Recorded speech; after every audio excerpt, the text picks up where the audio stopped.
ನಮಸ್ಕಾರ. ಇನ್ ಸಮಾಚಾರಕ್ಕೆ ಸ್ವಾಗತ. ನಾನು ಪ್ರತೀಕ್ಷಾ. ಮೊದಲಿಗೆ ಈ ಕ್ಷಣದ ಹೆಡ್ಲೈನ್ಸ್. ಉತ್ತರ ಕರ್ನಾಟಕದ ಜನತೆಗೆ ಗಾಯದ ಮೇಲೆ ಮತ್ತೆ ಬರೆ. ಮತ್ತೆ ಭೀಮಾಗೆ 3,89,000 ಕ್ಯೂಸೆಕ್ ನೀರು ರಿಲೀಸ್. ವಿಜಯಪುರ ಸೊಲ್ಲಾಪುರ ರಾಷ್ಟ್ರೀಯ ಹೆದ್ದಾರಿ ಮತ್ತೆ ಬಂದ್.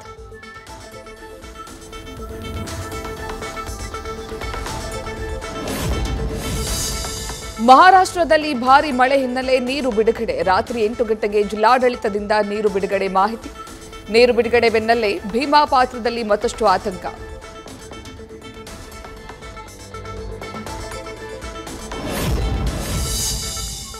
ಮಹಾಮಳೆಗೆ ರಕ್ಕಸ ರೂಪ ತಾಳಿದ ಭೀಮಾ ನದಿ. ಕಲಬುರಗಿ ಜಿಲ್ಲೆಯ ಗಾಣಗಾಪುರದ ಸಂಗಮ ಕ್ಷೇತ್ರ ಮತ್ತೆ ಜಲಾವೃತ. ಸ್ನಾನಘಟ್ಟ ಪಾರಾಯಣ ಸ್ಥಳ ಮುಳುಗಡೆ.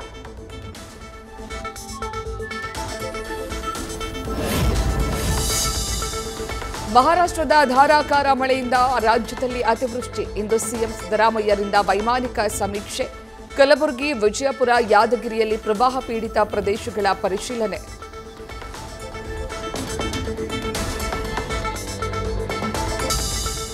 ಸಾಮಾಜಿಕ ಶೈಕ್ಷಣಿಕ ಸಮೀಕ್ಷೆ ಸಂಬಂಧ ಕರೆದಿದ್ದ ಸಭೆಗೆ ಗೈರು ಹಿನ್ನೆಲೆ ಮುಖ್ಯ ಶಿಕ್ಷಕಿಯನ್ನ ಅಮಾನತು ಮಾಡಿದ ಬೆಂಗಳೂರು ಜಿಲ್ಲಾಧಿಕಾರಿ. ಜವಾಬ್ದಾರಿಯನ್ನ ನಿಭಾಯಿಸದ ಕಾರಣಕ್ಕೆ ಮಾದನಾಯಕನಹಳ್ಳಿ ಮುಖ್ಯ ಶಿಕ್ಷಕಿ ಸೌಭಾಗ್ಯ ವಿರುದ್ಧ ಕ್ರಮ.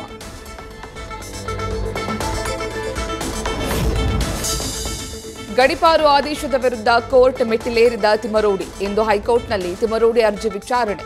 ಗಡಿಪಾರು ಆದೇಶಕ್ಕೆ ಮಧ್ಯಂತರ ತಡೆ ಕೋರಿ ಅರ್ಜಿ ಸಲ್ಲಿಕೆ. ಉದ್ಯೋಗಾಕಾಂಕ್ಷಿಗಳಿಗೆ ಸರ್ಕಾರದಿಂದ ಗುಡ್ ನ್ಯೂಸ್. ರಾಜ್ಯ ಸರ್ಕಾರದ ಎಲ್ಲಾ ನೇಮಕಾತಿಗಳ ವಯೋಮಿತಿ ಸಡಿಲಿಕೆ. 1 ಬಾರಿಗೆ 3 ವರ್ಷಗಳ ವಯೋಮಿತಿ ಸಡಿಲಿಕೆ ಮಾಡಿ ಆದೇಶ.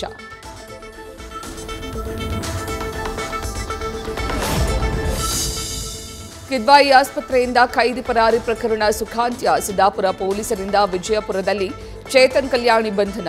ಸೆಪ್ಟೆಂಬರ್ 8ರಂದು ತಪ್ಪಿಸಿಕೊಂಡಿದ್ದ ಜೀವಾವಧಿ ಶಿಕ್ಷೆಗೆ ಒಳಗಾಗಿದ್ದ ಚೇತನ್.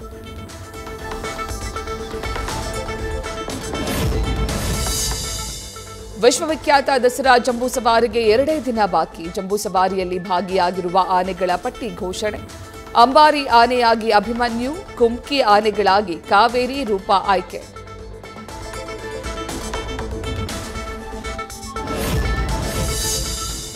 ನವೆಂಬರ್ ಬಳಿಕ ರಾಜ್ಯದಲ್ಲಿ ಸಚಿವ ಸಂಪುಟ ವಿಸ್ತರಣೆ. 15 ದಿನದಲ್ಲಿ ಬಿ ನಾಗೇಂದ್ರ ಸಚಿವ ಸಂಪುಟಕ್ಕೆ ಸೇರ್ಪಡೆ. ಬಳ್ಳಾರಿ ಉಸ್ತುವಾರಿಗಳಾಗಿದ್ದರೆಂದು ಸಚಿವ ಜಮೀರ್ ಸ್ಫೋಟಕ ಹೇಳಿಕೆ.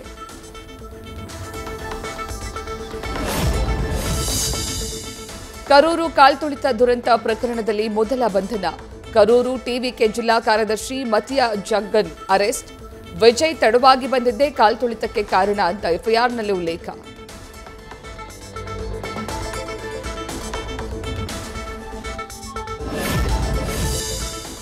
ಬಿಹಾರದ ಅಂತಿಮ ಪರಿಷ್ಕೃತ ಮತಪಟ್ಟಿ ಇಂದು ಪ್ರಕಟ. ಮುಂದಿನ ವಾರ ಚುನಾವಣಾ ದಿನಾಂಕ ಘೋಷಣೆ ಸಾಧ್ಯತೆ. ರಾಜಕೀಯ ಜಟಾಪಟಿಗೆ ಕಾರಣವಾಗಿದ್ದ ವಿಶೇಷ ಮತಪಟ್ಟಿ ಪರಿಷ್ಕರಣೆ.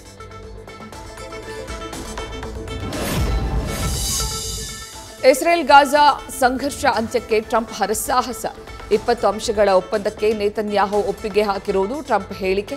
ಕತಾರ್ ಮೇಲಿನ ದಾಳಿಗೂ ಕ್ಷಮೆಯಾಚಿಸಿದ್ದಾರಂತೆ ಇಸ್ರೇಲ್ ಪ್ರಧಾನಿ. ಪಾಕ್ ಆಕ್ರಮಿತ ಕಾಶ್ಮೀರದಲ್ಲಿ ಪಾಕಿಸ್ತಾನದ ವಿರುದ್ಧ ಜನರ ದಂಗೆ. ಅಂಗಡಿ ಮುಚ್ಚಿ ಬೀದಿಗಿಳಿದು ಜನರ ಹೋರಾಟ. ಪ್ರತಿಭಟನೆ ಹತ್ತಿಕ್ಕಲು ಕಸರತ್ತು. 2 ಸಾವು.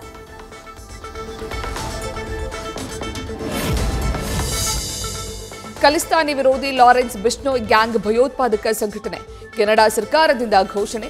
ಸಂಘಟನೆಗೆ ಸೇರಿದ ಆಸ್ತಿ, ಹಣ, ವಾಹನ ಮುಟ್ಟುಗೋಲು ಹಾಕಿಕೊಳ್ಳುವ ಸಾಧ್ಯತೆ.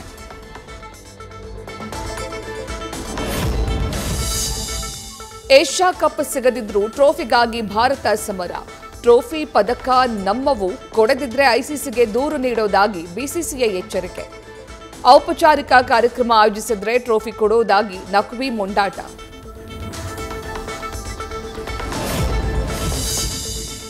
ಇಂದಿನಿಂದ ಐಸಿಸಿ ಮಹಿಳಾ ಕ್ರಿಕೆಟ್ ವಿಶ್ವಕಪ್ ಟೂರ್ನಿ. ಮೊದಲ ಪಂದ್ಯದಲ್ಲಿ ಅತ್ತೆಯ ದೇಶಗಳಾದ ಭಾರತ, ಶ್ರೀಲಂಕಾ ವನಿತೆಯರ ಮುಖಾಮುಖಿ. ಅಕ್ಟೋಬರ್ 5ರಂದು ಭಾರತ, ಪಾಕಿಸ್ತಾನ ವನಿತೆಯರ ಕಾದಾಟ. ನ್ಯೂಸ್ ಫಸ್ಟ್ ನಿರ್ಭೀತಿಯಿಂದ ನಿಮ್ಮ ಪರವಾಗಿ.